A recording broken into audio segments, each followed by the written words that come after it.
കൊച്ചിയിൽ വസ്ത്രങ്ങൾ സൗജന്യമായി ലഭിക്കും. കേട്ടാൽ ആർക്കും വിശ്വാസം തോന്നാത്ത കാര്യമാണെങ്കിലും ഇത് സത്യമാണ്.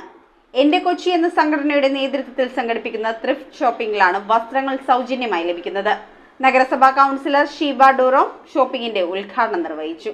എന്റെ കൊച്ചി എന്ന സംഘടനയുടെ നേതൃത്വത്തിൽ കൊച്ചിയിലെ നസ്രത്ത് പ്രദേശത്താണ് ഷോപ്പിംഗ് സംഘടിപ്പിച്ചത്. ത്രിഫ്റ്റ് ഷോപ്പിംഗ് നഗരസഭാ കൗൺസിലർ ഷീബ ഡ്യൂറോം ഉദ്ഘാടനം ചെയ്തു. പുതുമ മാറാത്ത പഴയ വസ്ത്രങ്ങൾ വിതരണം ചെയ്യുന്ന ത്രിഫ്റ്റ് ഷോപ്പിംഗിൽ ഇതുവരെ ഉപയോഗിക്കാത്ത പുതിയ വസ്ത്രങ്ങളും ആവശ്യക്കാർക്ക് കുറഞ്ഞ വിലയിൽ ലഭ്യമാക്കി. നിഷ്കർഷ തുകയ്ക്ക് പകരം ആവശ്യക്കാർക്ക് ഇഷ്ടമുള്ള സംഭാവന നൽകിയാൽ മതിയെന്നും വീട്ടിൽ സൂക്ഷിച്ചിട്ടുള്ള വസ്ത്രങ്ങൾ ആവശ്യക്കാർക്ക് നൽകുന്നു എന്നുള്ളതുമായിരുന്നു ത്രിഫ്റ്റ് ഷോപ്പിംഗിന്റെ പ്രത്യേകത. Chief coordinator Shibu Pollayil, coordinator ായ Omana Paulose, Shaila Mary, Joy Joseph, Vincent Alungal തുടങ്ങിയവർ ഷോപ്പിംഗിന് നേതൃത്വം നൽകി. News bureau, Kochi.